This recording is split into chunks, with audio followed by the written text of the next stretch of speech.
Coucou, bonjour tout le monde. Alors aujourd'hui pour changer, je vais prendre une base de carte qui est un petit peu beige parce que pour une carte vintage, je trouvais que c'était quand même plus sympa qu'une carte blanche. Comme d'habitude, je prends de quoi coller en fait directement. Je travaille toujours sur un autre papier que directement sur la carte. Alors celui-là, je le prends blanc parce qu'il va être entièrement recouvert, donc peu importe en fait. Faut juste voilà, qu'il soit pas trop fin non plus parce qu'on va quand même venir mettre des couches et des couches, mais sinon, peu importe la couleur. Ensuite, je prends une vieille feuille d'un livre. À chaque fois, je m'excuse auprès de l'auteur parce que ça me fait mal au cœur de faire ça, mais voilà, c'est toujours mon livre que je me sers voilà, quand je fais des projets avec des pages de livres dedans. Et voilà, je prends une page que je déchire. En plus, bah voilà, j'aime bien parce qu'il a vraiment ce côté un petit peu journal au niveau de la matière, le papier est un petit peu jauni. Donc c'est voilà, c'est plutôt sympa pour les projets. Mais bon, c'est vrai que ça fait toujours mal au cœur de déchirer un livre, même si voilà, je me sers que d'un seul et toujours le même. Donc pour venir coller ces pages, j'utilise la colle Déco-Patch de chez Action. La Déco-Patch, en fait, c'est cette espèce de vernicole qui sert à faire à la base du serviettage. Donc là, ça va être exactement le même système, sauf qu'au lieu de mettre une serviette en papier ou un papier fait exprès, bah, je vais mettre les pages de ce livre. Donc j'ai bien mélangé, parce que ça faisait un petit moment que je m'en étais pas servi. Et donc c'est de la colle mélangée avec du vernis, donc il faut bien mélanger pour que les deux phases se mélangent, parce que sinon bah, vous allez avoir que de la colle ou un petit peu le vernis, ça va pas être bien mélangé.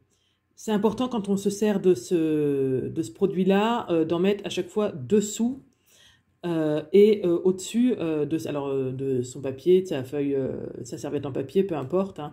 Mais c'est important parce que d'en mettre dessous, ça va coller. Et dessus, parce que il va y avoir le côté verni. Si on en met que d'un côté, ça n'a pas trop d'intérêt en fait. Donc voilà, il faut en mettre bien dessous et dessus. Ensuite, une fois, donc bien sûr, j'ai fait sécher hein, entre deux, et après je viens avec la Distress, même si mon papier était jauni, je continue de le travailler un petit peu. Je voudrais encore plus le marquer au niveau du vieillissement, donc je le fais avec la Distress, avec l'encre Vintage Photo.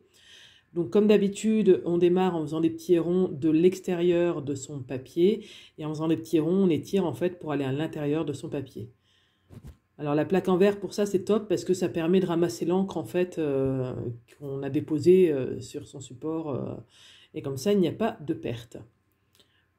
Pour augmenter encore un petit peu l'effet vieilli, je mets un petit peu, alors là le jaune, je me rappelle plus, alors c'est pas tout à fait un jaune jaune, hein, c'est un peu sable, enfin après vous faites avec ce que vous avez, hein, si vous avez du jaune poussin, ne le faites peut-être pas, tenez-vous-en au marron, hein, mais voilà, donc c'est pour faire un petit peu plus de contraste, voilà, après c'est facultatif, hein.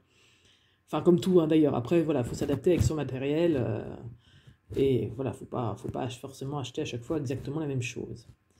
Là, je fais ce petit tampon de fond pour voilà, travailler encore un petit peu plus mon papier.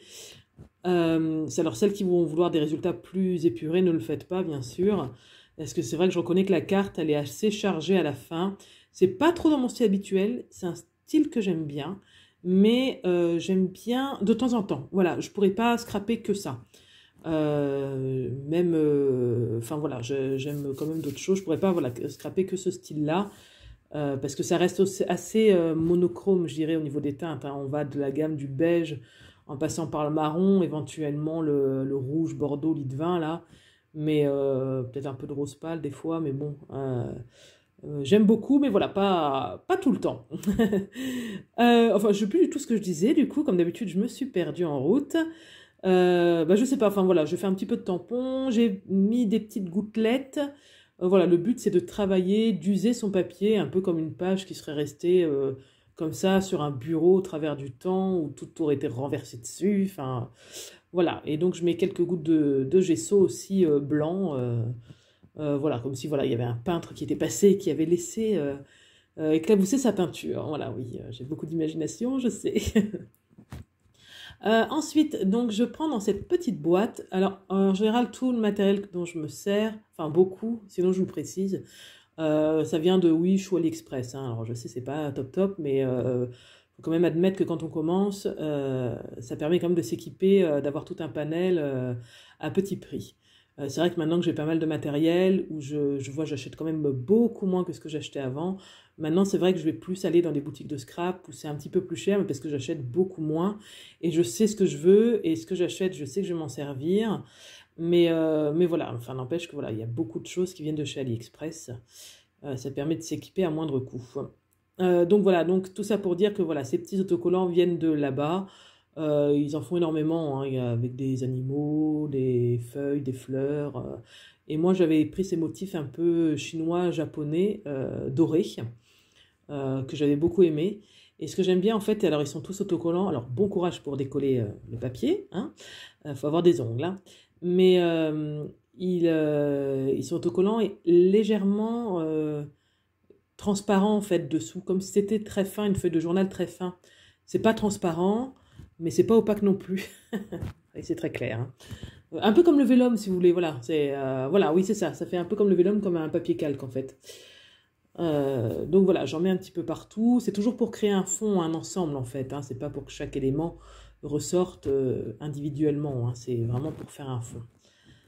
Donc là, après, je cherche pendant à peu près 3h30 qu'est-ce que je vais mettre par-dessus. Et une fois que je me suis décidée, je sors ma machine à coudre. Donc ça y est, après moult tentatives, j'ai réussi enfin à me servir, à faire une canette et tout, je suis super contente. Merci YouTube, merci les tutos. Enfin, franchement, une vie sans tuto, c'est une vie sans YouTube. Je sais pas comment on faisait avant. Mais voilà, donc ça m'a permis de me resservir de ma machine à coudre. Ma maman m'avait montré, mais voilà, si on refait pas aussitôt, c'est un petit peu compliqué. Puis vraiment, la couture, c'est pas mon truc, hein. Je suis vraiment pas douée, hein. J'ai l'impression que toutes les bêtises qu'on peut faire, je les fais. Le fil casse, le fil est pas au bon endroit. Enfin, je suis vraiment pas très douée pour ça. Je pense que je vais pas passer du scrap à la couture demain, hein, ça c'est sûr, hein. Mais après j'aime bien, hein, mais c'est juste que je suis pas douée, quoi. Euh, et donc voilà, tout ça pour dire que je fais quand même le cadre à la couture. J'ai insisté, hein, même si j'ai vraiment galéré, j'ai insisté parce que j'adore les effets couture dans le scrap. Et c'est un truc que ça faisait longtemps que je voulais faire. Et à chaque fois, je me disais, oh, vraiment, un jour, il faut que je prenne le temps de me repencher sur ma machine à coudre, de remettre un fil, enfin, voilà.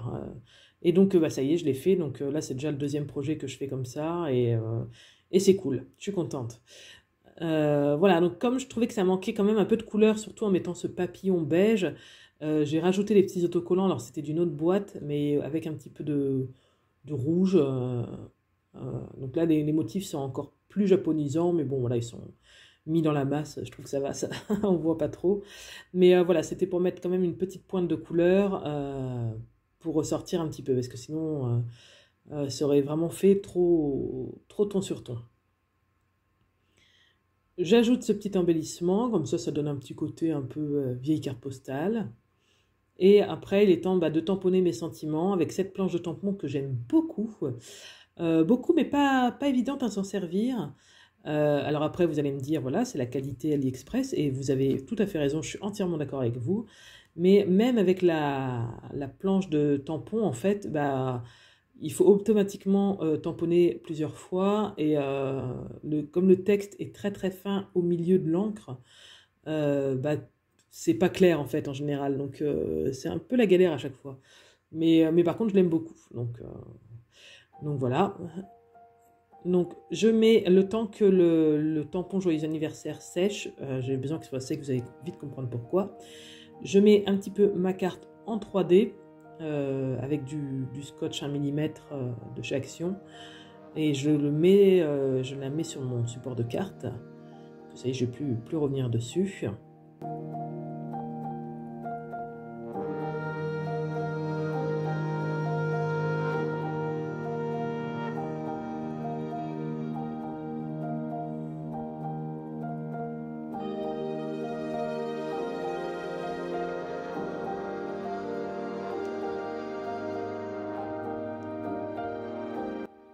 Ouais, c'était pour ça qu'il fallait que ça soit bien sec, parce que je trouvais que voilà, si je laissais blanc, la carte étant tellement chargée, si je laissais blanc sous le joyeux anniversaire, ça aurait vraiment trop ressorti, trop juré. Donc j'ai mis à peine de la distress, mais c'était vraiment pour pas que ça fasse blanc, quoi.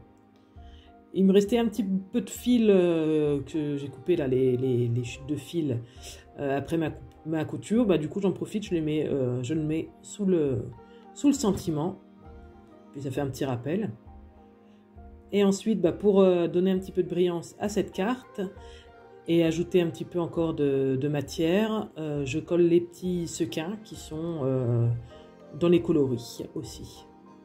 Ma carte est à présent finie. Alors voilà, comme je vous disais, le style est bien différent, mais ça change. Donc c'est pour ça que je voulais la présenter, parce que c'est toujours intéressant de voir des choses différentes. Allez, je vous fais plein de bisous et je vous dis à très bientôt. Bye bye!